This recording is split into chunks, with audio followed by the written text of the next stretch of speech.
Good morning, welcome to the Metal Markets. I'm Market Stoker D, your host. If you're new here, welcome. I've been trading for almost 20 years. I am a commodities trader. I have been involved with Topstep since 2015 in some shape or form. I was their first female funded trader, which is how I got to meet everybody. Alright, so my primary markets are precious metals and energies. So we're going to start by analyzing what gold and copper are doing. Didn't really focus too much on silver because I don't intend on trading it. So we're going to have a look at those two.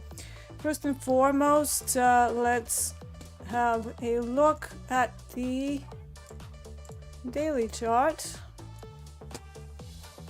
And we also have dogs in the back of the garden saying hello. Barking at the cows are back. Alright, so far gold is taking the price lower. Expansion of the range to the downside. Whether that stays through COMEX remains to be seen, but for now we have a bit of an unusual day. There is still the potential of going back to 5,000, but as we know, nothing ever moves in a straight line. And for now I'm just seeing a breakout of the accumulation, so we still have potentially a markup phase, but it might continue tomorrow or Monday or whenever. This is probably some positioning into the first part of the month and the next quarter, so wouldn't freak out too much over it long term when it comes to long-term plans. And let's also have a look at the weekly chart because it can sometimes give us a bit more information. Yeah, so it's still kind of looking like a morning star. Big reversal, right? Depends on how we finish tomorrow. So we have NFP. It is Good Friday as well, so a little strange to have, one of the biggest leading indicator news coming out on what's basically a bank holiday. So we'll see what happens. We're not going to be here for that. Topstep TV will be off air tomorrow, but we'll be back on Monday to see exactly what happened.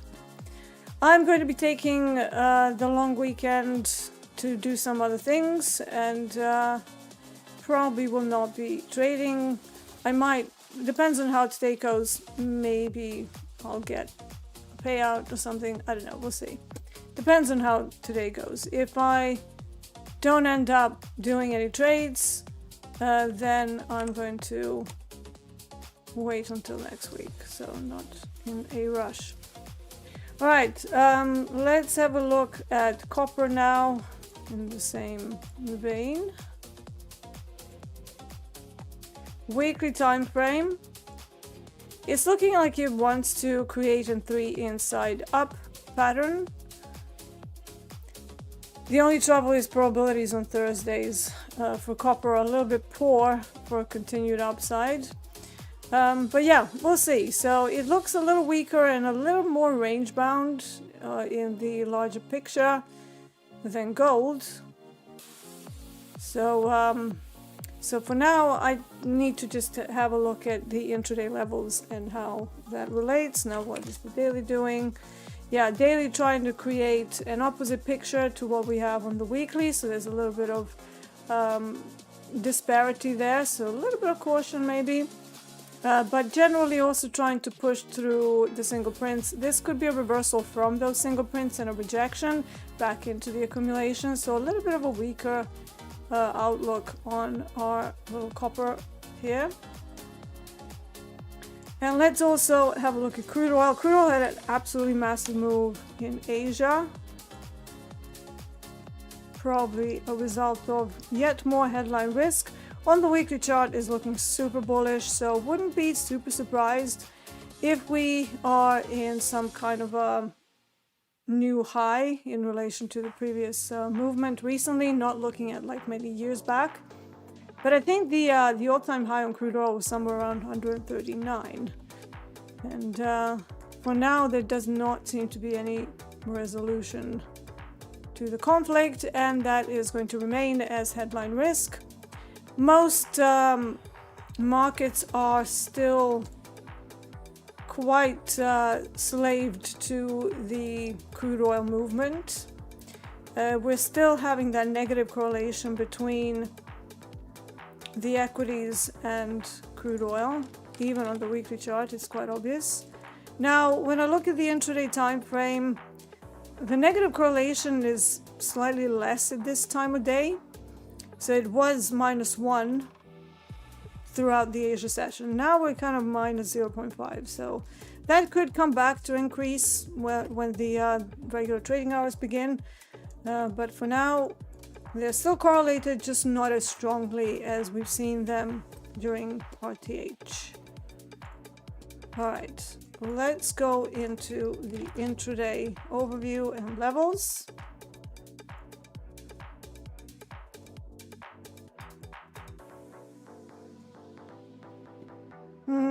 Let's start with gold.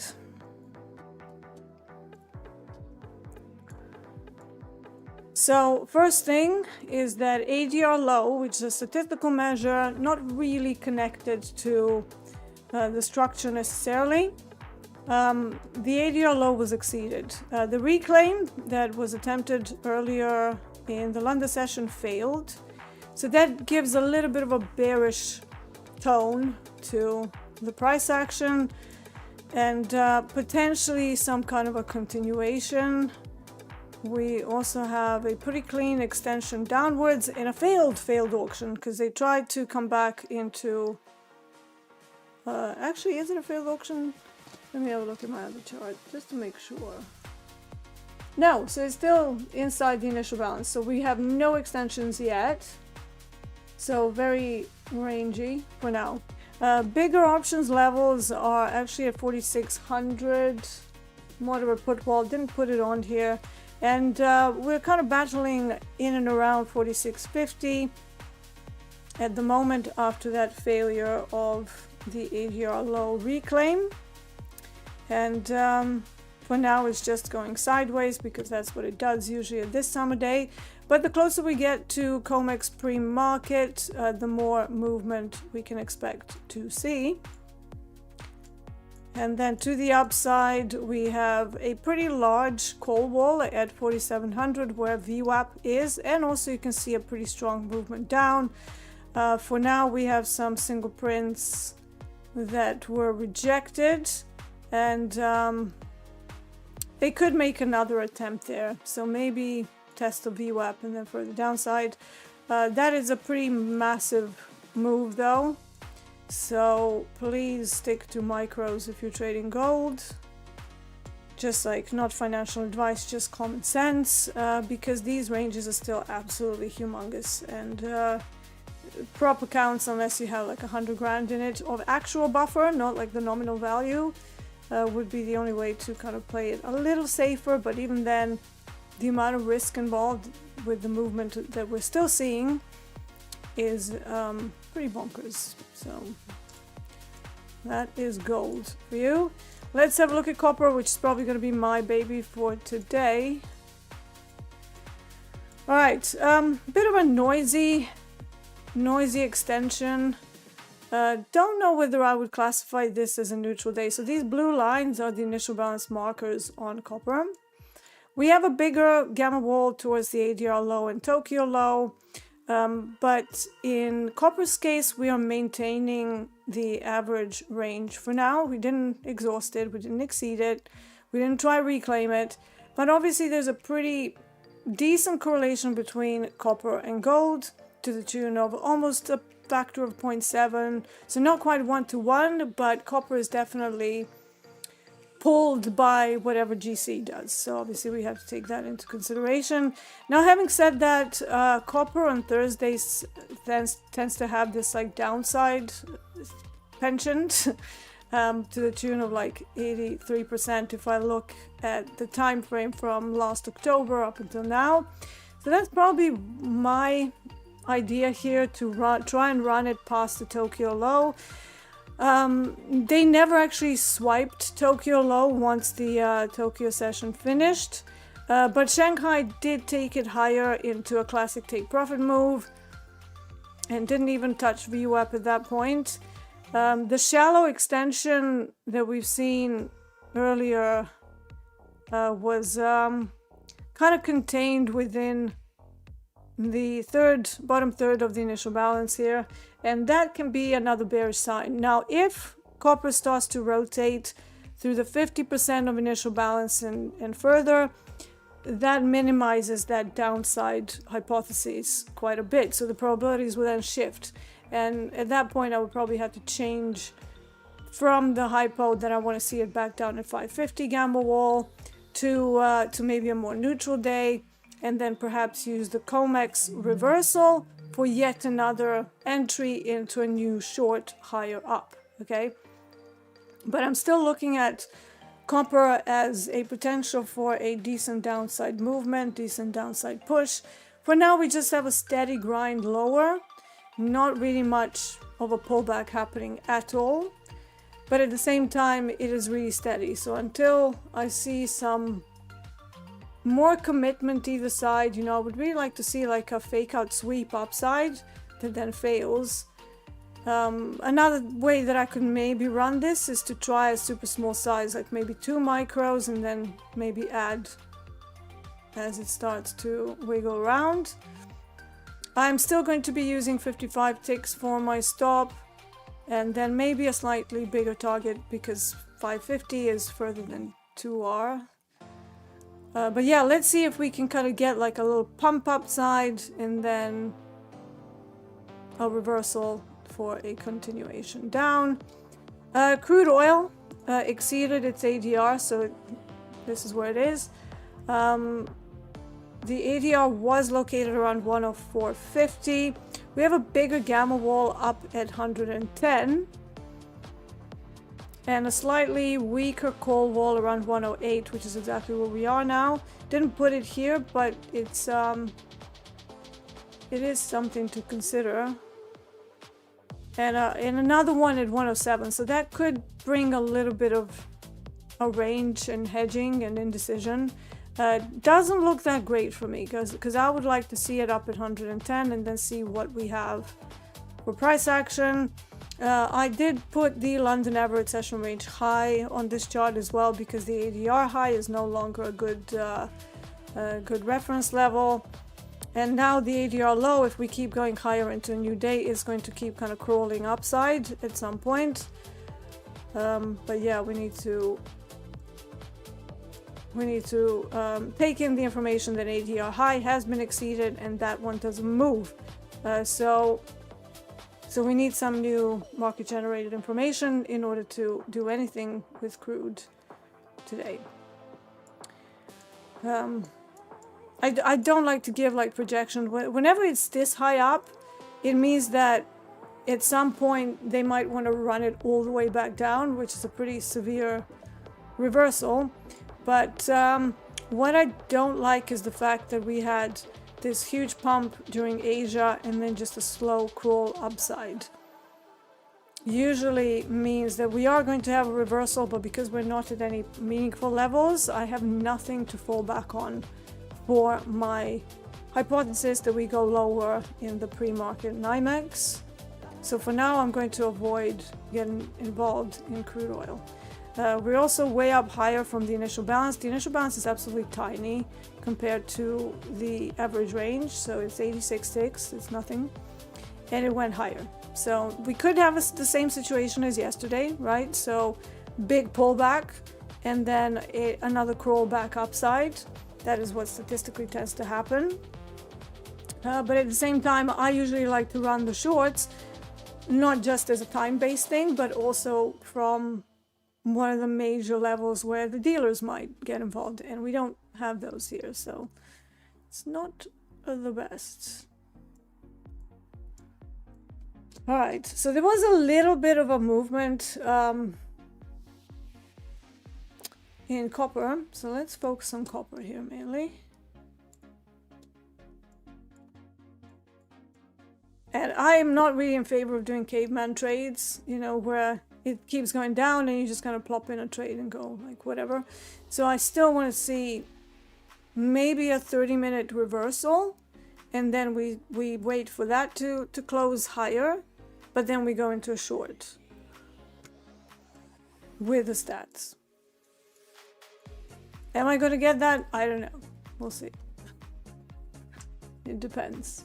Just gonna let the Cavalier into my office because he is scratching. Be back in 5 seconds.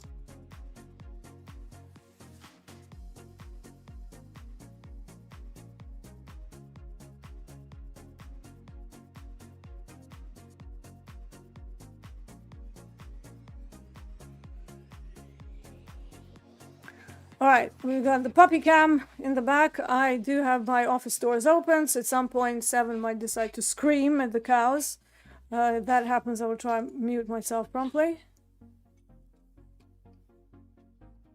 Let's have a look at chat, because I haven't said hi to anyone. Deeyana Angelo says, no placeholder for Aaron's stream. Aaron is taking a day out, so taking a day off. If you follow the Topstep updates page on Twitter, you will see that they actually posted that there will be no London stream today. So don't worry, Aaron will be back. Just probably taking a long weekend for the Easter weekend. Now, come Monday, even though technically the UK is closed, so we don't really have anything, but because this stream is now pretty close to pre-market, I'm not going to take a day off. I rarely take days off anyway. It's just how I am. And yeah, so I'm going to be here on Monday for my metal markets stream. Theme, no days off. Is that a good thing? I don't know. But this is my life. I don't go anywhere, so you guys are my social. But yeah. Otherwise, I don't speak to anybody apart from the dogs and my husband.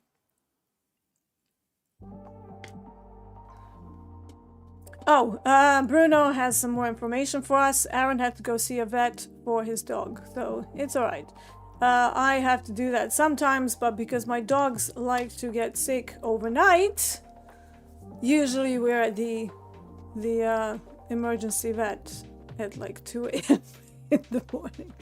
You know, my dogs are funny that way. They wait until everything is closed, usually get sick on Fridays when nothing's open, and then they start throwing up and limping at the most inopportune times of the day.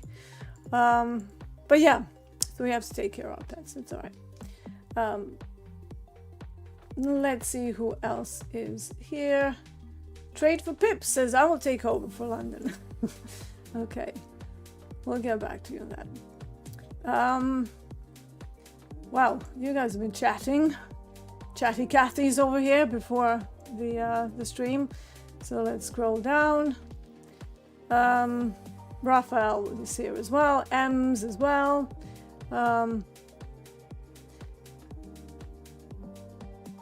Scott, I'm looking for gold to melt into a quick 200 points. Don't know whether you're going to get that at this time of day. So gold typically starts to really move.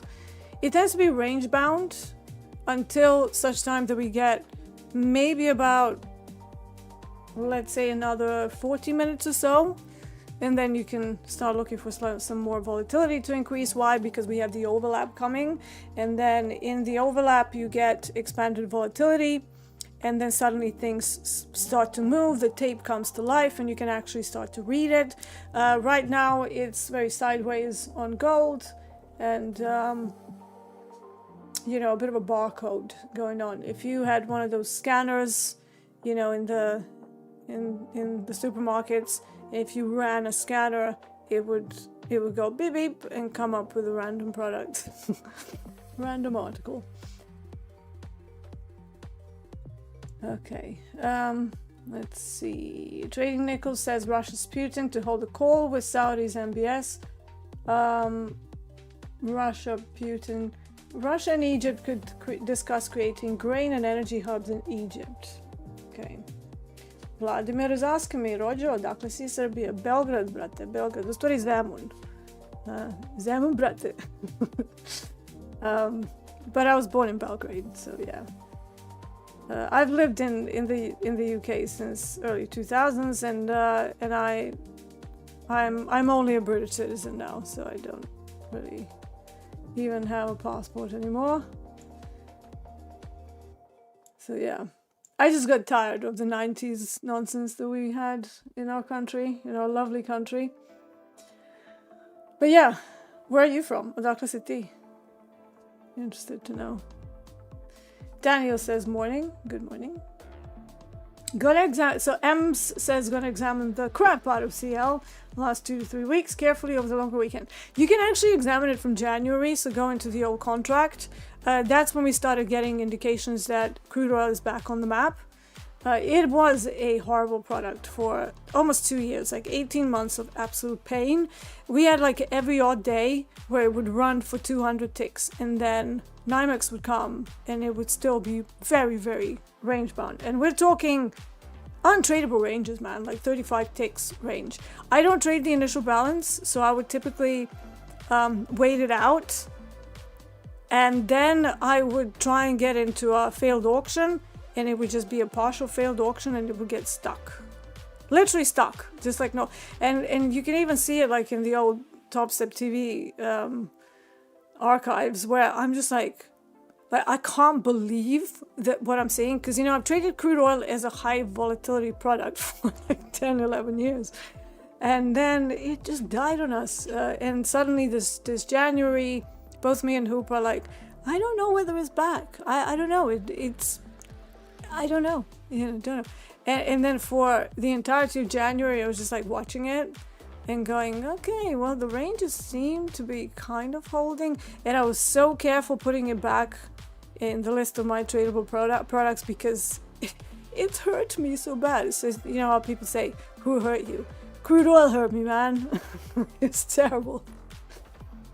So yeah, but it's I'm glad to have it back, Yeah. Can I have a look at ES? I can. I don't typically do Topstep X markers on ES, but I can quickly glance over to my other platform and just give you some levels. But yeah, the levels that I have, I'm not even sure what I have on it because I just don't really trade it enough. Yeah, so weekly range low is there from like a million years ago. We've clearly broken that. Right? Like, what else is new? If I look at how Asia was behaving, we are really looking at the mirror image of crude oil. So if I just put crude oil and ES like side by side, let's just make copper a little bit smaller here. And if we just put them literally side by side. This is not flat because this chart tracks the correlations with ES. So now it's like correlating with itself because I don't really look at it much. So ignore that. But yeah, if you look at how it moved, so big Asia move, continuation. Almost a topsy-turvy exact, as if you're like looking at crude oil in a puddle, right? Like complete inverse image of one another. That is diverging slightly just now, and that is the slight correlation change of minus 0.5, where crude oil is still pretty bullish, and it's trying to go back to the 110 gamma wall. What levels do we have here? Well, surprise, 6,500 is the mirror image gamma wall for ES, okay? Further down, when I look at my anchored, because remember, I don't look at any and every option level. That's not the point of this. I only look at the ones that have some sort of anomalies in them, or they have a lot of open interest in them. So it's going to be a combination of a number of things per strike, and then I will throw away the ones that are irrelevant, and I will only plot the ones that are relevant. So 6,500 comes up as a gamma wall on the put side. To the upside, we actually have 6,600 level, which is also the value low from yesterday, or somewhere near there. Let me just check my... Yeah, so value low is just above the 6,600 level, but we also have a minor moderate put wall at 6,550. That is exactly where this little range has been created. So I'm not really seeing anything. We either drop to 6,500 and then make a new decision, or it starts to go into a mean reversion all the way back up to 6,600, and then again makes so it's going to be like more like momentum style trading today. I don't see anything that might keep ES range bound, especially not considering how we started the Asia session. So we might have a little bit of craziness as the New York Stock Exchange opens. And then yesterday, just comparing like Asia movement. Yeah, so yesterday Asia was like so muted across the board. But today it's already starting with quite some punch. So yeah, looking at how crude oil is behaving, it could be a situation of ES running late to the party and then dropping down to 4,500 when the correlation starts picking back up, the negative correlation. So I wouldn't look for longs over here. I would want them lower down. And then it really depends how they play it around 6,500. We do have negative gamma, which means that they could overshoot that very easily and then reclaim. It's going to be difficult.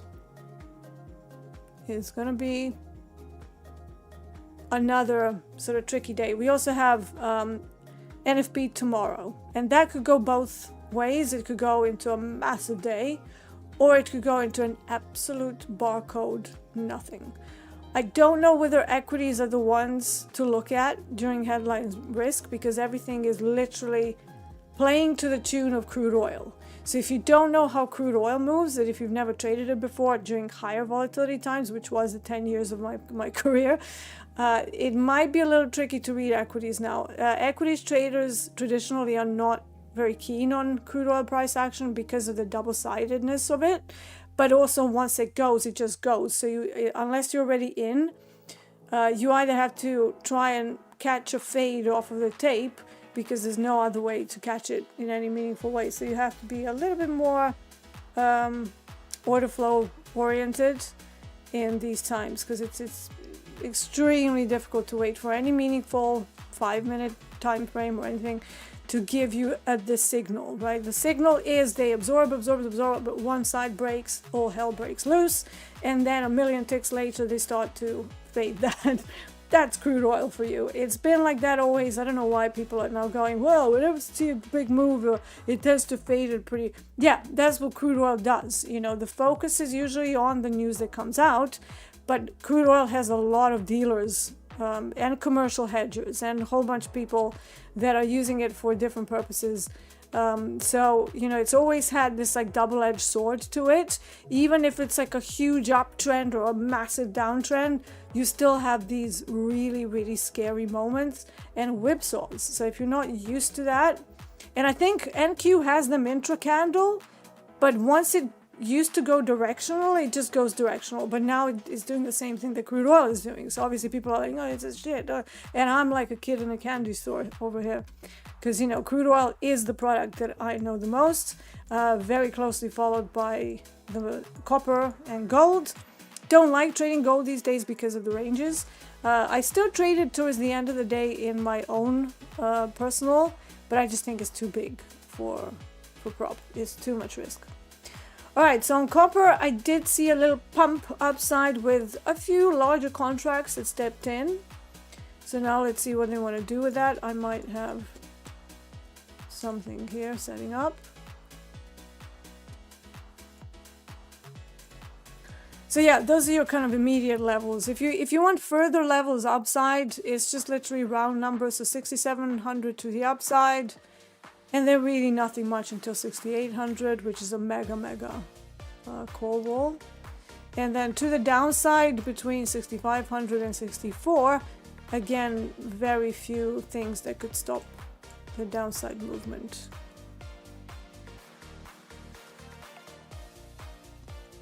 Let me move this back to MGC. Still very range bound on MGC, our good friend gold. And crude oil continuing to like snail it up to 110, right? So I don't really want to do anything until it's there. But let's try popping in a 3 copper shorts just to see whether we get any sort of movement here. My take profit is going to be moved slightly. Wide risk, right? But small size. I'm also going to see, because this is more a directional move, and if it does go, I do want to add. So let's try and add one at 10. Then add another one at 18, and then no more ads because we don't have that much space. If it carries on higher from here and it never tags me below the low of this candle, then I'm going to decide what to do with this. Cutoff point is actually not all the way up at initial balance high, so if I get an opportunity and it starts crawling against me, I don't want to see it crawling past the 50% of the initial balance range. So that is roughly 556.30, let's say. So this little line of the grid. But yeah, let's see. Now, one thing that I've noticed, because Topstep X with the margin and stuff, it adds up the resting orders. So whenever it tags me into 5, it won't let me add any more resting orders. So I'm going to have to manage this pretty actively. It's like a margin thing. So, you know, I don't have too big of a balance here. It's only 4.6k. But the good news is that we've cleared the trading drawdown with yesterday's day. Oh, okay. Here we go. So this is where we are so far. 50%, but the higher risk reward is doing its thing here. Very smooth equity curve for now. For now, that will be a little bit crazier as we get to it. And yeah, so just heading into the end of the second week in this XFA. So very long hold times, average trade duration of 113 minutes. So it's all looking all right. Slow and steady, right?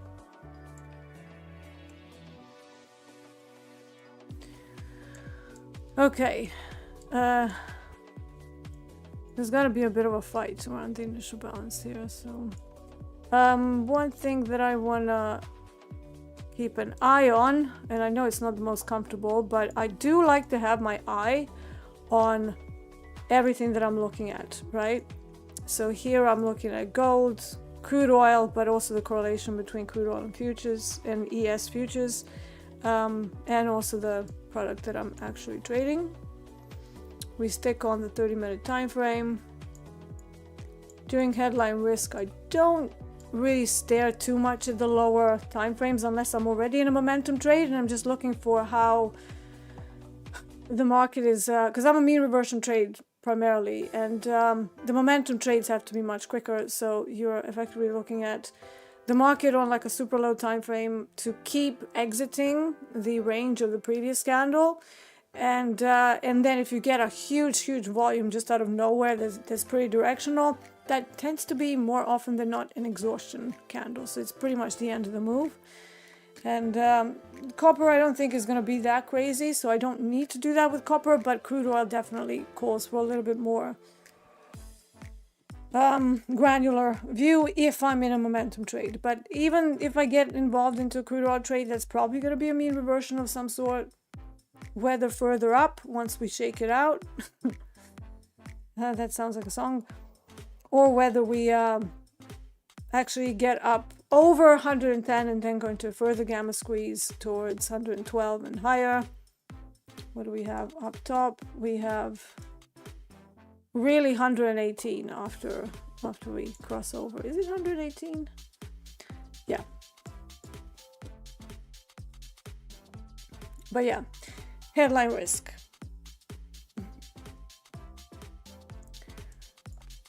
We just had the silver fix. Don't really care about that. We're not trading silver.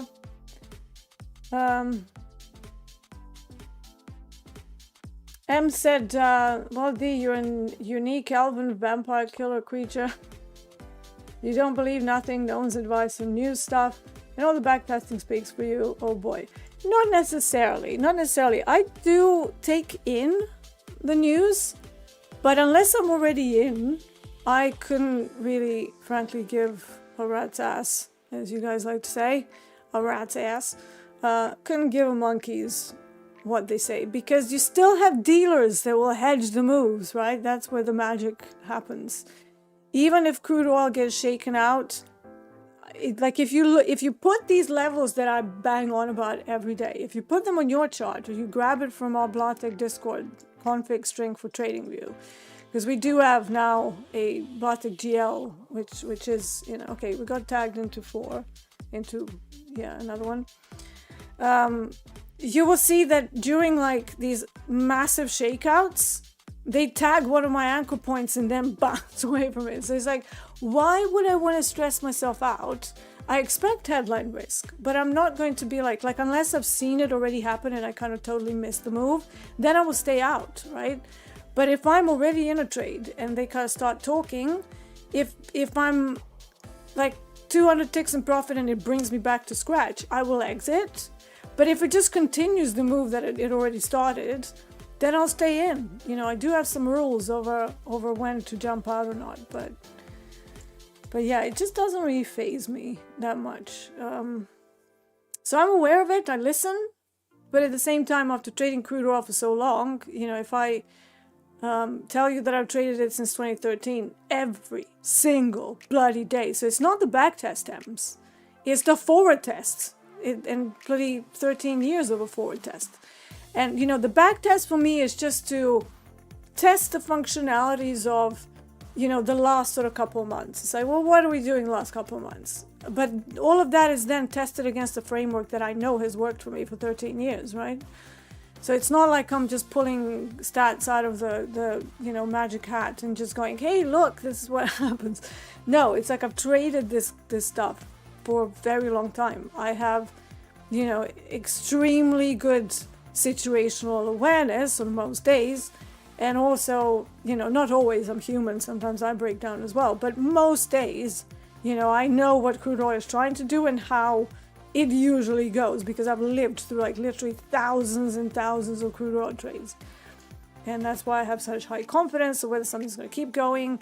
I know it like the back of my hand, right? That's why it was so horrible for me when I lost it, because I'm like, well, now what? Now I have to learn something else, so boo-hoo.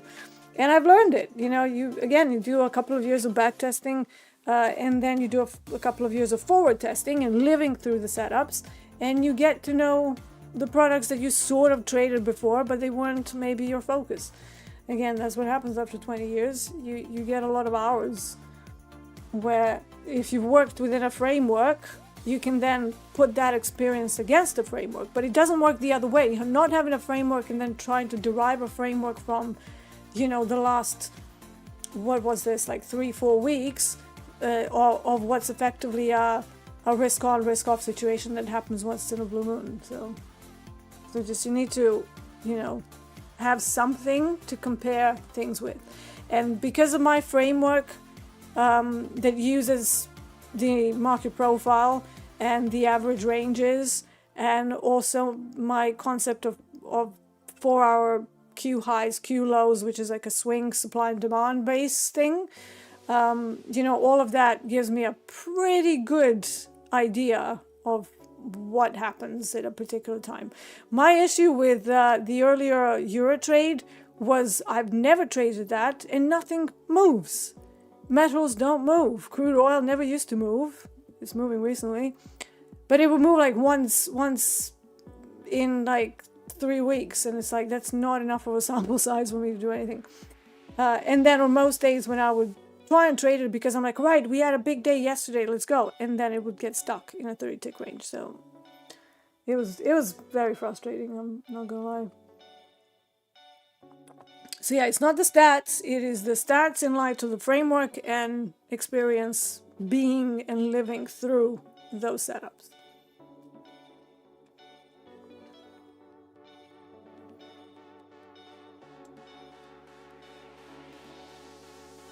Joey says, this war is creating nasty price action. I think it's creating amazing price action. I don't know why everybody's got, like, no, traders are never happy. It's not moving, they're not happy. It's moving, they're not happy. Well, you know, if you're momentum traders, if you're scalpers, you should love this. You should absolutely love this. So I don't know what we want. What do we want? What do we want? So range bound, not good. Too much risk, not good. What are we looking for? Nobody knows. Everybody always complains that price action is shit. John Hoagland has joined us again. John, you're becoming a regular here, man. What's up, man? Good to see you.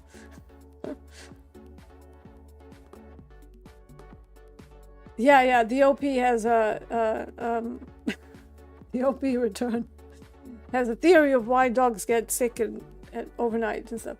It's because your dogs want to make sure that their mama gets her screen time and trade, so they wait until the weekend. Gee, thanks. How very considerate of them. That's amazing.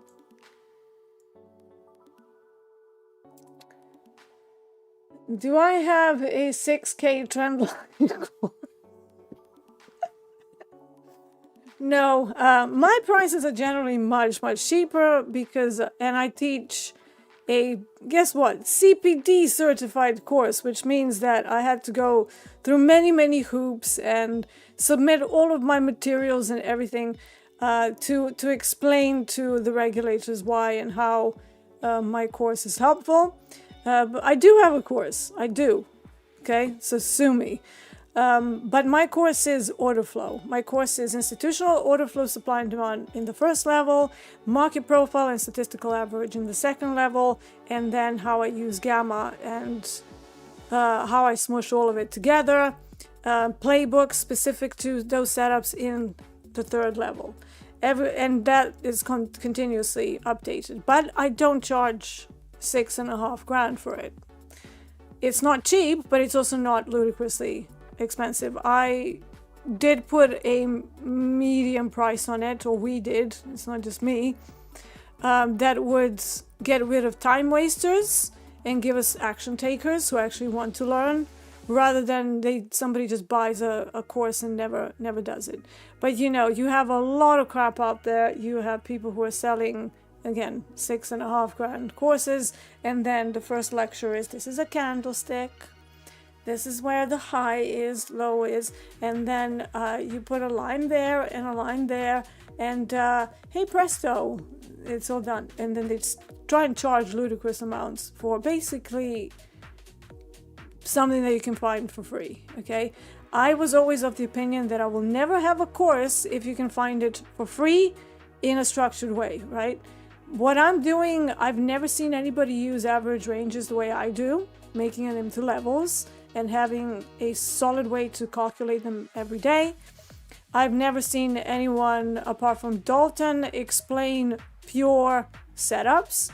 But my reasoning for having a course is because I'm a commodities trader, not an equities trader, and a lot of the stuff that works on equities simply doesn't work on commodities. So I had to do like blood, sweat, and tears kind of work to figure out what actually works for crude oil, copper, gold, you know, all of the odd products that I like to get involved with, RBOB as well, and then to tell others effectively, because I'm like, hey, listen, this is how I do it, it works. And I used to get asked all the time by the traders around me, Dee, how did you get into that trade? It was just like so scary, like what did you find? And it would usually be like an ADR bounce or something that I can see, but because it's not connected to anything structurally, it wouldn't be an obvious level, right? It's like, oh, the day is being exhausted, but how do you know that? Sure, you can stare at ATR, but to me ATR was always just a wishy-washy oscillator, and you never really know exactly where it's going to exhaust. It bothered me, so I made it into an actual line on the chart. It's like, this is where the exhaustion is. If we go past that, it's an outlier day.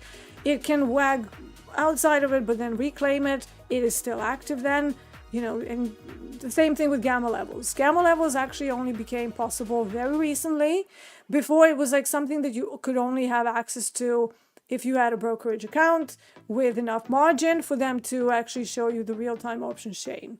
So not very, you know, not very normal to have a retail trader accessing the options matrix and all of the little gamma conditions and stuff. So now we have that, and now I can just have an API that pings the options chain once a day, and then I do my magic, just like Hogue does his magic for weekly kickoff. Well, I do my magic for intraday options anchor levels. I call them anchor levels because they're not just the high open interest. It's a whole bunch of other things inside it.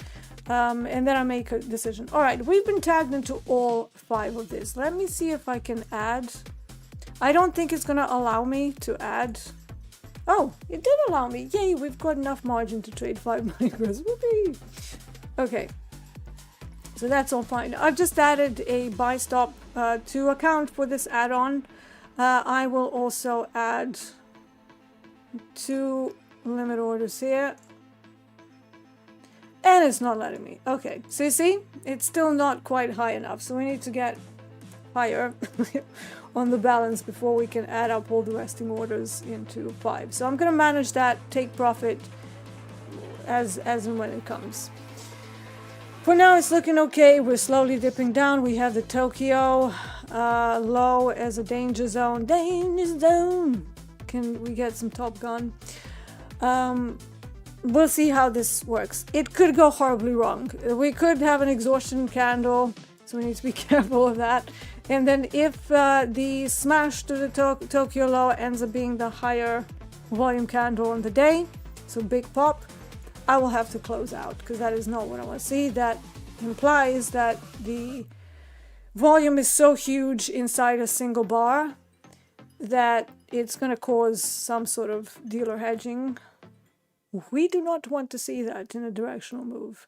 I'm not touching my stop loss, no matter how many trolls in chat want me to. I do not touch my stops. I will take it off early, but I ain't touching my stop, okay? Because that doesn't work for me. I look for bigger price movements, and I don't nitpick on stop losses. If it goes against me, I will take it off early in a drawdown. Right? If we get a headline risk that smacks me in the face, so be it. So be it. But for now, we're just kind of crawling downwards, continuing the movement that was started earlier.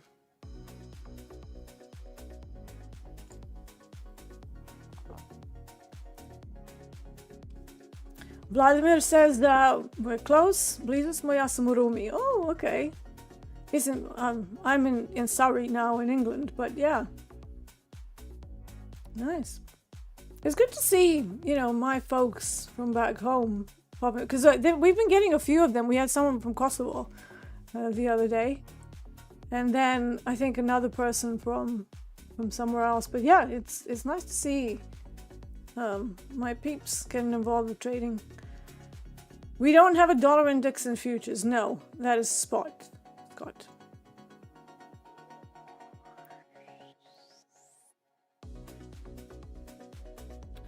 Let me go. Wow, God, you've been active, guys. You've been really active. Hold on, I'm trying to catch up on the chat. This is a lot for old Granny D. Is this how you forecast the movement for the New York session? No. So I have a general idea that, again, this is something I teach, that there's this sort of Tom and Jerry chase between the sessions. One session takes it one way, another session takes it another way, usually the opposite. So they kind of fade each other, but the fades can sometimes be like pullbacks on outlier days and then just continue the movement.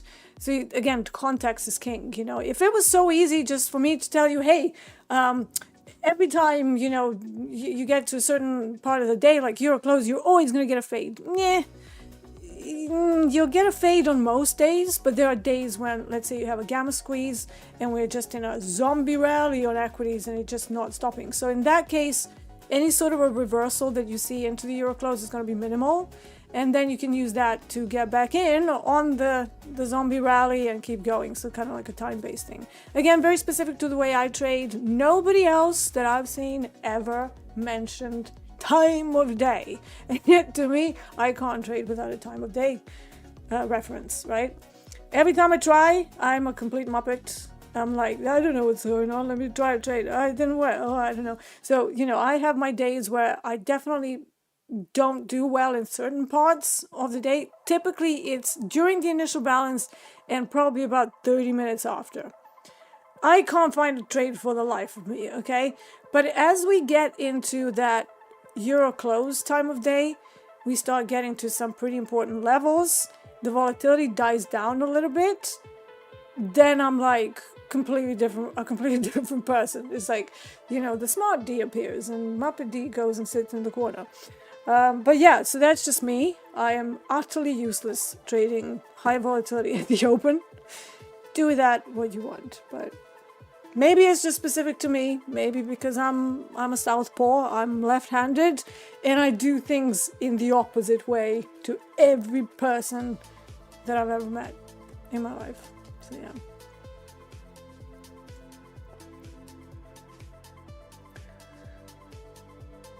Trading Nichols says, I lost an account due to being willing to trade high volatility markets last night while Trump was speaking. I should have known better, but also there wasn't any news ahead that he'd been speaking. This is how we say headline risk.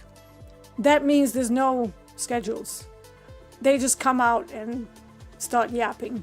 And this is why we say small size, wide stops, so that if you get smacked on the face when he opens his mouth, when any government official opens his mouth during the risk-off times, so that you don't get a massive loss. You just get a paper cut, or maybe a slightly larger loss because of slippage and stuff, but you're not like limping because, Trump took away an account.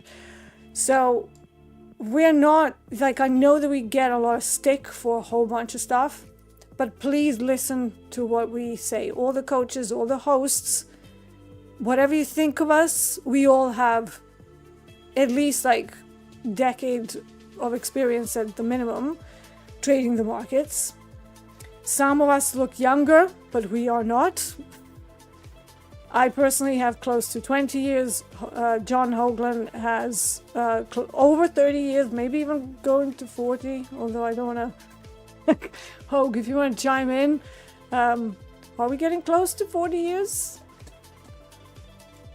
We might be, because you started early. I started relatively late. I started at like 27, 28 years of age, but I think because of your dad, you were there pretty early. All right, let's see what they do. So far, the big extension bar on the volume, or big volume bar, it's not really happening. They're just kind of touching it and stuff. But again, we need to focus on copper here rather than anything else, because this is Tokyo.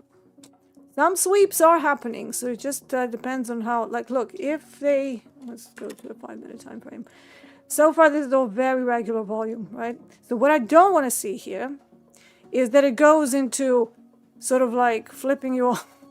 Markets flipping you off the volume bars, getting a massive candle that is over 2.3 times, if you want to attach some of my conditions that are using mechanical algorithms, 2.3 times bar on the volume bigger than everything preceding it. I don't want to see that, because that would be very likely an exhaustion bar, and then we have a turnaround as a high probability trade. Doesn't always happen. Sometimes a very big bar can be a precursor to continuation, but more often than not, the largest bar on the day on the low time frame tends to be a reversal. Here's one here. You can see it. Here's another one here. Very soon after, you get a reversal. So yeah, I want to see steady volumes as we're breaking through the Tokyo low for continuation.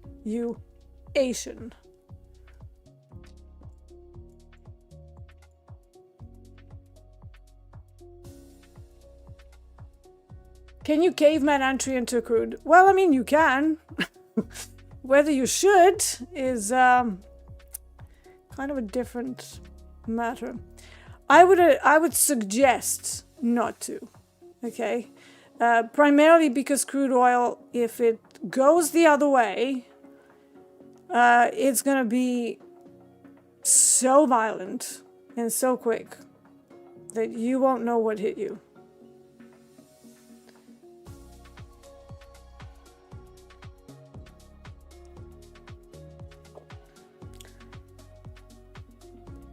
So if you hit an ad, then you kill that halfway to stop loss. Not necessarily. It depends what's happening and what sort of level. Like let's assume that the gamma wall on copper was higher. Let's assume that it was at 555.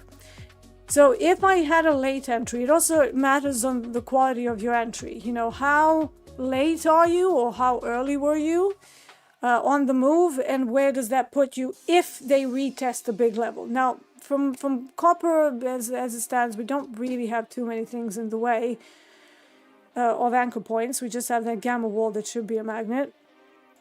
But if we did have a level that we broke, and my bleed below initial balance is based off of that, is basically a late entry, effectively. So I might have my stop halfway above that and halfway underneath the important point. But then I know that my scale-ins can still work.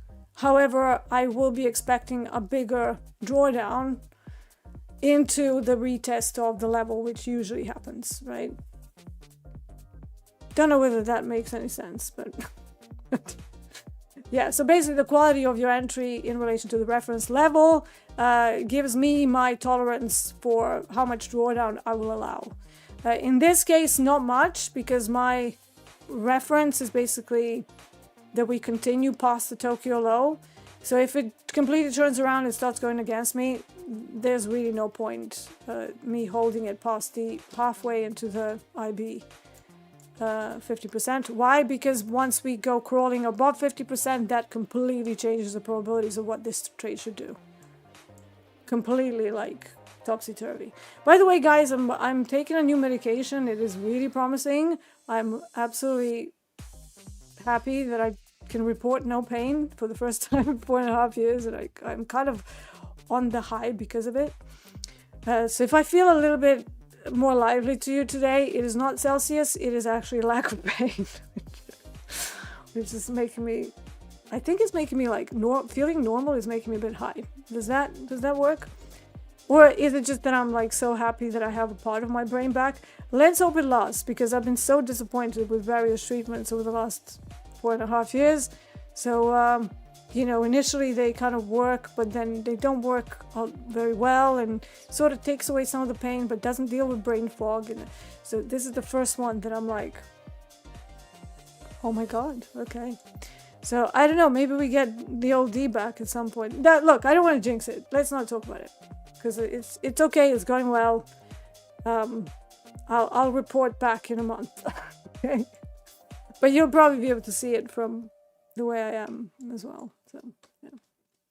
What is the silver fix? The silver fix is a price fixing time, sort of like the settlement that we have later in the day, but it is basically a benchmark used by institutions and sellers and buyers of silver for a reference price, so that they're not using real-time price, they use the silver fix. And gold has 2 in a day, and then copper has 1, which was at 10:30 actually.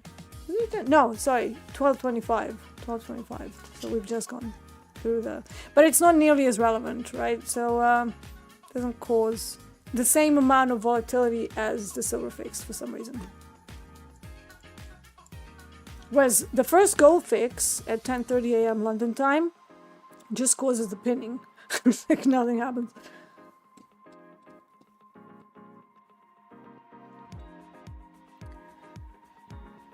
Could I highlight how I use the ATR9 on the 30-minute for entry, stop loss and take profit? Nothing on entry and take profit. It has nothing to do with that. ATR on the 9 period on 30 minutes is only a rough reference for you guys for a stop loss size, because I found, now I have another way of calculating my stops, which involves multiple sessions. So we don't really have that on Topstep, so I didn't want to go into too much statistical and data crunching the way I do my stops.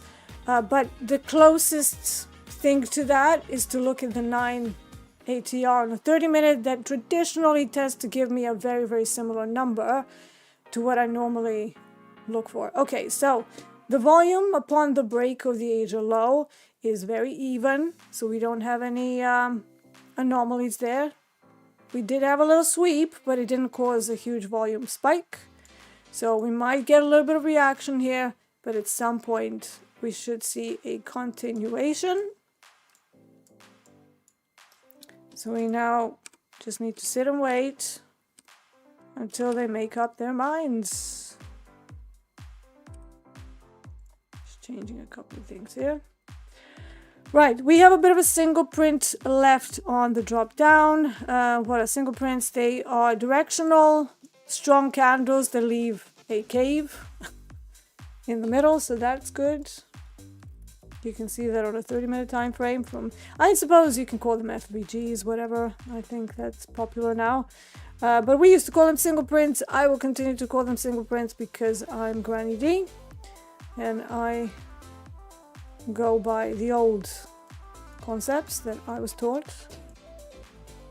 But if this single print stays in the next 30-minute close, that is when it's confirmed that it is a directional single print. And if we continue to drip lower, then this becomes a potentially new reference for any pullbacks later in the day, where that single print directional trail becomes another area of potential interest for further continuation, if that's what you're looking for. I'm not saying that that is what you're looking for, but just one way of using it. Okay, so let's see what they want to do. So far they tagged back into Tokyo low, no reaction. Delta got a little bit screwy there, so they went into positive delta and then immediately back into negative delta. So that was a failed attempt at reversing. ES is heading lower, so new low of the day. So yeah, just like gun to the head, I think that they're going to go to 6,500. Just an opinion, not a financial advice on ES. I'm not an ES trader, full disclaimer. I traded ES, but I don't trade it these days enough to give you the exact behaviors on it, because I haven't looked at it that closely for many years. But it was the first product that I was put on. Then they tried me on fixed income, hated that as well. Then I found myself on crude oil. Yay. Did I look at silver? I did not, and it's Thursday. I'm a bit tired, so I figured I would just stick to GC, copper, and crude oil. I don't have the energy to analyze another chart. Analysis in this way, because it's, it's matching the framework, matching the probabilities, coming up with hypotheses. It takes it out of people, and then usually if it's earlier in the week, I had like 2 days sleep, so I can like just about muster up to do like 4 products. But let's just stick to the main ones. It's Thursday. If you've had some money for the week, Thursday before a Good Friday, probably not the time to trade high volatility products. Stick to something that can't hurt you, like, and you can really size down, like RTY, YM, copper is a good one because it's a true micro. Like, you can literally have so much time to decide what it is that you want to do with it. Just gives you time to think. So the further on you get in the week and you've been trading, one of the major reasons why people blow up on Thursdays and Fridays is because you be tired. You've had like 3 days of like concentrating and following the discipline and being like super disciplined and everything. And then you get to Thursday and it's like, F it. It's like a boom. Why? Why does it happen? Ask yourself. It is not because you suddenly turn muppety. It is because your brain is tired and it's telling you to stop. And it can't hold on to a process anymore. So, be very aware of that. Like just rest, sleep, rest, and giving yourself a break. Like, you make money 3 days on the week and you're up a decent amount. You don't have to keep trading for the week. Nobody's going to, chase you with like attendance and stuff. And if you're not, a streamer, you don't need to be anywhere. Just take the day off, man. You don't get paid for, being there on a particular week. You get paid to make money for the week and then live your life, okay? So if you're constantly thinking in that 9 to 5, Monday to Friday, I have to be there, put that out of your head, right? You don't make money just by turning up. You make money being right at the right time, and that is it. How long your trade is, that also is not indicative of how much cash you're going to make. Some of my biggest trades came in like 10 minutes, right? But some of my usual trades last longer, right? They're like 100 minutes plus. However, I've had days when I've done like 3 trades in and around the euro close, and I'm like up $3,000, and I'm like, okay, I'll take that. 30 minutes for 3K, not a bad rate. And then I go and rest. You have to give yourself a break, okay?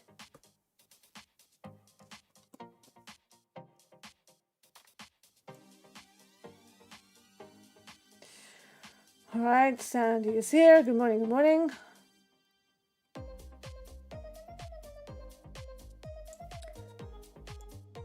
M said, my first 5K Topstep payout, I bought shoes, got debt-free, and tried a few restaurants, planned some trips. But next one, I'll join a D course and likely a Robin Dane consult. I love Robin, absolutely love her. And M's, we've known each other through social media for a while now. I'd be happy to have you. That'd be nice. You're not going to hear anything you haven't heard from me before, but it will be in a nice little structured package. So, and you will still see me with my red and black hair from the days when I was young. Yeah. Sandy's asking me, Sandeep. What's your favorite asset to trade? I don't really have one. I go wherever the volatility is. I love crude oil when it's moving, but I absolutely hated crude oil when it wasn't moving. So it's like, well, then what? I don't look at products as favorites. I look at products at where do I excel traditionally and historically, and is it in my sweet spot? What does that mean? It means that it has to have volatility that is not too high or too low, and it has to have the framework that works for my style of trading, meaning that if I want to ride a trend or a momentum trade, failed auction, whatever that setup might be, if I want to stay in it for 2 hours, does it actually allow me to stay in and think in those 2 hours? As soon as the answer to that question for me personally becomes no, I just move away. So it's not a matter of, this is not a love affair, which one do I love the most? I love the way this one trades because it gives me a lot of profit, but then it also smacks me on the face when it's still moving quickly and it tells you very fast that you're wrong. I hate that, right? But some people will give me things like, man, I absolutely love trading NQ. You're not trying to, and I'm sorry to be so crude, shag it. You're trying to make money out of it. But those same people, and I'm sorry for not keeping it totally PG. I'm really trying, but I just could not find the good analogy in this particular case. You're trying to be consistent over time and to derive consistent profits without drama. If you're constantly blowing up accounts, going on tilt, you can't maintain emotional regulation, then it's not the product for you, no matter how much you love the dopamine fix that it gives you when it gives you the profit on those few days when you are correct. But you look at the larger sample size of your previous performance, and it's a disaster. Because I've had people in the VIP, when we do the VIP coaching seasons, who say, I have 85% accuracy. And I said, okay, now trade 1 micro for 3 months.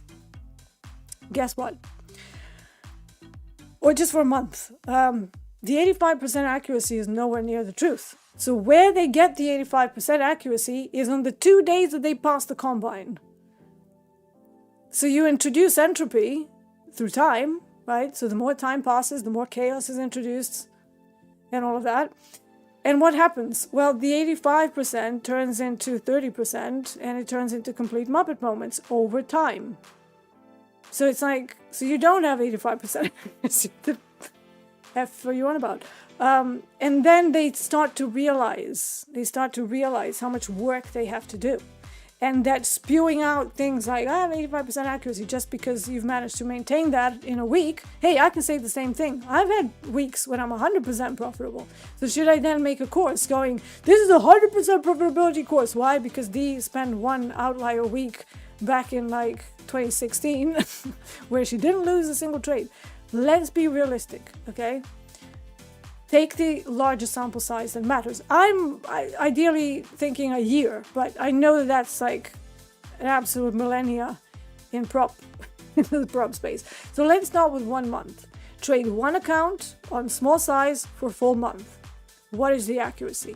That is going to be more reflective of what your true accuracy is than you claiming to have, percentages, but at the same time blowing up 8 XFAs in a week, and then saying that, oh, I can't maintain XFAs, but I have a really high hit rate. It's like, well, clearly not. Because you wouldn't be losing so many accounts if that was true. So it's either that the whole risk model doesn't work, you're not using the proper system design, and in that case you need to have a look at that, or you might be in a situation where you do well for 2 days, but you can't string along like 3, 4, 5, 7, 9 days of profitability before you run into a heavy negative R day, because that's what your system calls for. Actually, yesterday we had JKX that asked the same question. If I maintain a 1-to-1 on the day, so you risk a certain amount to get a certain amount across a number of trades, but then you allow yourself -3R on the losing days, can that be a way to trade? Yes, but you have to have a minimum of 5 profitable days. Why? Because if you get 1R on one day, 2R on 2 days, 3R on the third day, and then fourth day you go -3R, what happens to your P&L? You're back to scratch. We don't want those kind of risk systems, okay? We want systems that keep pushing your curve forward over time, not the one that eradicates your hard work for 3 days. That's soul crushing. That's absolutely soul crushing. You really don't want that. So it's like, be realistic. Keep the numbers on your side, whatever that is. You can have negative R on a trade-by-trade basis, but you cannot not have a negative R on the day-to-day basis. Does that make sense to everybody? So if you are, let's say, 70% profitable, but you have 0.8 R. However, on a day-to-day basis, whenever you lose, your losers are just one of your good days. And then you're also able to string together 5-6 day streak. Excellent. I have nothing against that. Absolutely nothing. Keep going. You're doing excellent. The problem comes when you're looking at things from a zoomed in view on a trade by trade basis, but you're not looking at your system on a day by day basis. How many green streaks can you have? Is it 2 days, then 1 losing day? Is it 4 losers and then one winning day? Create your systems from the worst case scenario, not the opposite. Wishful thinking, trader math style, because that certainly won't serve you well. And there's so much trader math in the world, right? Everybody's like, well, today I've made 2,000, so if I make 2,000 times 20 in a month, and then they project that onto their yearly income. It's like, yeah, except you have working capital, that's not all profits. So how much of that are you going to leave in the account, and how much of that are you actually going to take out? It's like, just some like common sense, Like, look at this as like your, what's your cost of sales, the commissions, the amount that you spent on the combines, the amounts that you spent on resets, the amount that you spent on back to funded, all of that. It really, really matters.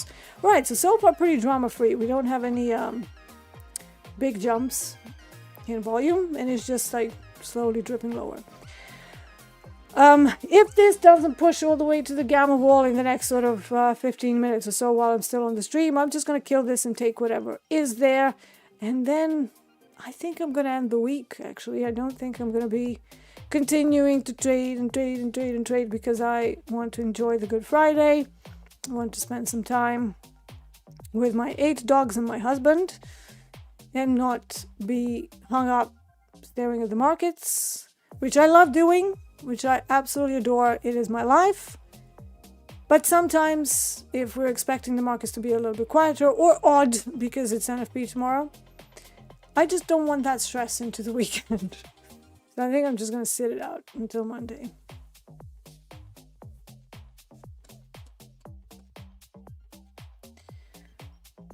Joe says, D, you might have already explained it. I've explained, Joe. I've went through the entire reasoning in the beginning of the stream, so if you can, please go back. That was literally like a good, first 15, 20 minutes of the stream before I enter the trade.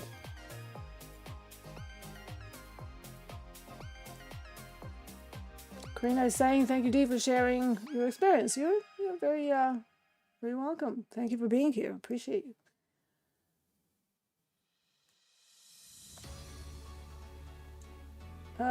Let's see. Wow, a lot of chatting today, guys.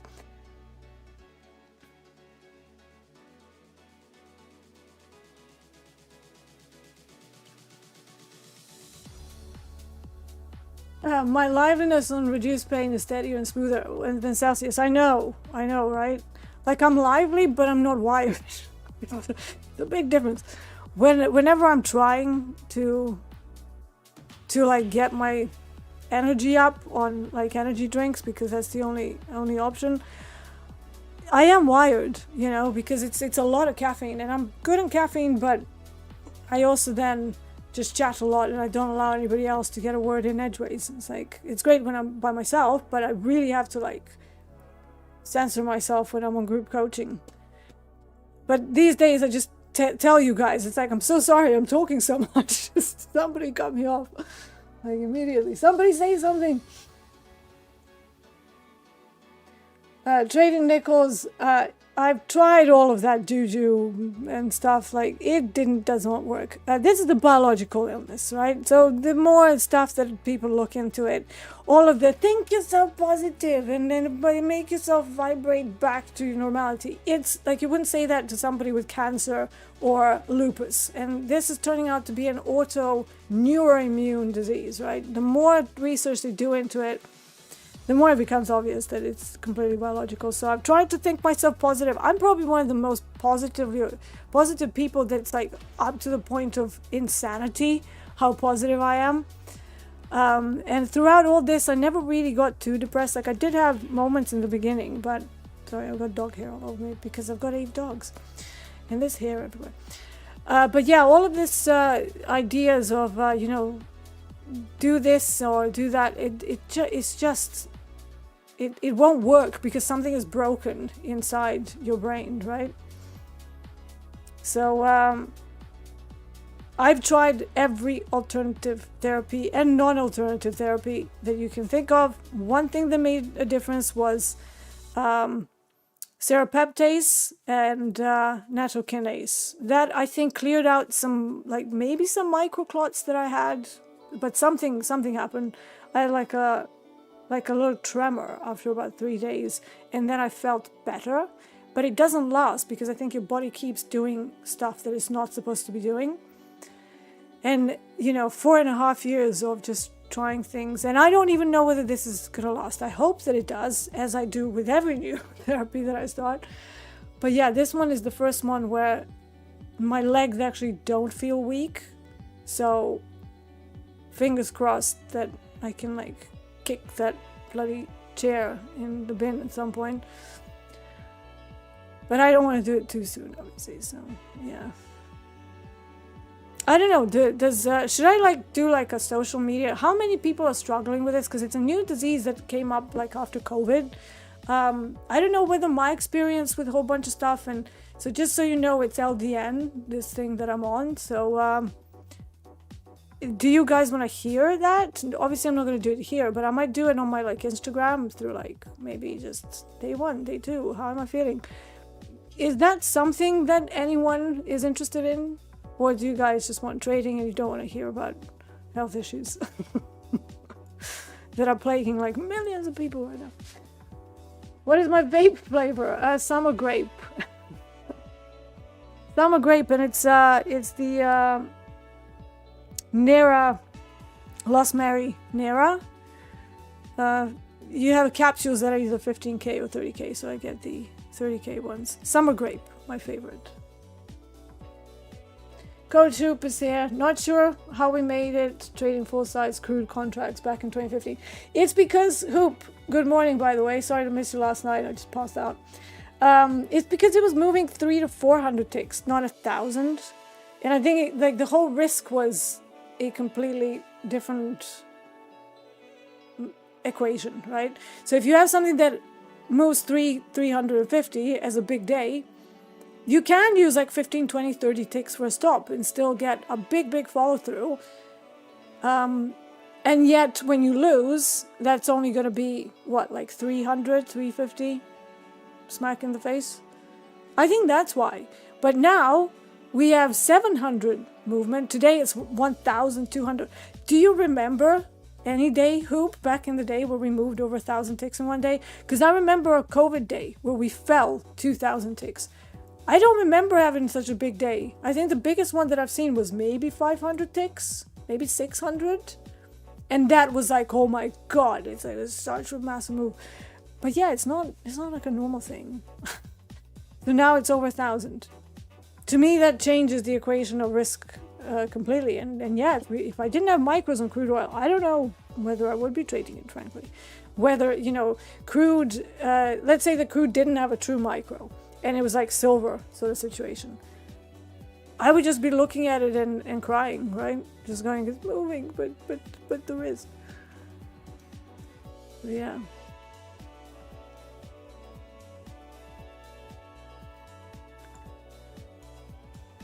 Yeah, so Trade Nickel says, whoa, that was fast. Close on 2 short silvers. Man, 2 short silvers. That's so much risk. What are you doing? Come on. Below 550, what is the next level? Honestly, let's see, 540. But yeah, and then we're going to be in an outlier day situation. But yeah, 550 is really, I don't know. It's the most logical stopping point for this particular trade.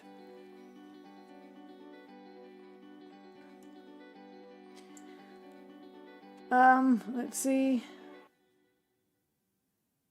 All right. Yeah, Simcha, low dose naltrexone for full. So for, and this is something that's being trialed for those of us with MECFS. But make sure that they start super low, because I tried it one time before, and it was starting dosage of 1.5 milligrams. It was too much, so I didn't carry on because I was not feeling well. I got like nausea. I'm starting on 0.5 milligrams, which means you have to have some kind of a compound pharmacy that's going to do it for you. So yeah, but that is what's like, it's like night and day. I really hope it lasts, because I haven't been this pain-free so long. I like it. I like it. Danny says, did I hear you correctly the other day that Topstep won't allow UK traders into a live account after XFA? Actually, that was an error. It was an error. So I was hoping it was, but I didn't know.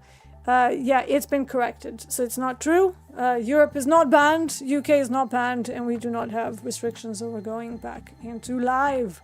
So it's all good. We have a few more minutes to hang here. And then I'm going to finish up and make way for our lovely colleagues for the opening call. You're going to see probably, don't know who's on today. Is it...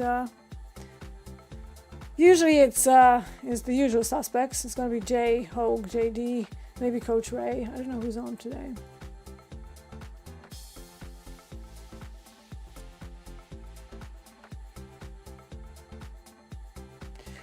Not counting Trump Tariff Day. Not counting Trump Tariff Day, EMS. Yeah, so the one day where I was... because me and Hoop talk about the old days, right? Because I've known Hoop since like literally 2015, because we met in Squawk Radio. I was one of the crude oil traders. Hoop was, I think you were doing your own class then, but I was just a guest every so often. You know, like you see guests on Topstep, that's what I was in 2015. And yeah, so we used to chat. They used to have like a chat thing where we all used to like talk about what we're seeing, and that's how Hoop and I started chatting, because we were both crude oil traders. So yeah, and it's, you know, I was finally able to connect the name to the face after like basically 10 years of knowing people. It's so funny. And now we're trading buddies. Like I talk to Hoop at least twice a week, sometimes even more often. Yeah, M says, yeah, two gangsters talking about CL and other markets. Yeah. Chris says, I'll listen to anything damn near. I've had a ton of health issues, so I don't mind. Yeah, this is only my experience with MECFS. All right, so I'm gonna post some stuff. I might look like death on some days, so it's not always gonna be like Pretty D, who's like all ready for a top step. It's probably gonna be like I'm waking up and I feel terrible. But let's hope that that's not gonna be the case. So yeah, I'll start sharing my experience with how. Maybe not every single day, because that's too much. But yeah, I'll just explain, what dose I'm on, how I'm feeling, any side effects that I'm experiencing. So hopefully it's something you can benefit from. If you have anyone who's struggling with this horrid illness that's like decimated who I am as a person, or maybe if you're struggling yourself. So it's not going to be easy finding I've done it through a private, just want to make this perfectly clear. I am diagnosed officially, but unfortunately in the UK, the GPs don't have the power to prescribe it. You have to go private. So I spoke to my NHS person and she advised me to go private. So I went to a private person who said, okay, we can try this. They have effectively more options. But yeah. Alright, so it's slowly kind of crawling down there. I might actually give it a chance to just kind of swipe down to the 550. So I'm not going to be closing this in 3 minutes. But I'm definitely going to be closing it as soon as it kind of shakes out 550. Because I don't think that we're going to be like suddenly reversing. However, depends on how the order flow looks. Okay, so I'm going to be staring at Bookmap for the next half an hour or so. And if I see anything that is kind of a sweep ahead of 550, that will be my signal to exit. Because I do not want to see a big sweep that doesn't touch 550 and then starts to reverse. It means that we're narrowly missing the gamma wall. And that's not what I'm trying to do here. So if it doesn't really happen before COMEX, that opens up the possibility for a reversal and pullback. Maybe not a complete reversal into like a higher high, but definitely a pullback that might be yet another opportunity to go in. However, this will be my only trade for today, I'm afraid. After that, I'm going to go and do something else. I will be in chat on Topstep. I will just not be actively trading. I will be locking up my account for the day and taking the winning week. Not chasing 5,000, couldn't care less, that is just under it. So, one thing that you can get into trouble is chasing the round number that makes no sense. One of the reasons why I keep my P&L private is because I don't want to see that. Now I've seen that, and now I have to make an extra effort to not chase the 5,000. Just going just a little bit, just $30 more, $70 more. Terrible thing to be, right? So wherever this ends, I don't care.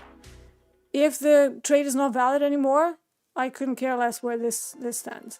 So we're doing okay. So after this trade, we'll be closer maybe to 5K, and I'm totally not bothered with the fact that I'm finishing the week under 5K. Like I said, tomorrow I will take the day off, so this Friday is going to remain empty. Because it is holiday and it is NFP, ultra weird. Do not want to get caught up in that. Crude oil is reaching 110, but it's just one day where, yeah, this could be a reversal. I'm not going to be chasing it just because the setup is there. Because it is Thursday, I've done well. Now it's time to rest and to just give myself a bit of a break until we come back next week. But yeah, I'm keeping my eye on this copper trade. And if we get a big sweep, but it misses 550, and we're getting into COMEX Open, we also have unemployment claims, I think. So I will not be trading into that. That's all I have for you today. Thank you for joining me. So it's been an easier stream for me, for sure. So let's have a look at what the day brings. Enjoy the main broadcast. I will see you again on a Monday with another episode of the Metal Markets. I'm Marcus Talker D. This was Top Step, and I will see you very soon. Take care.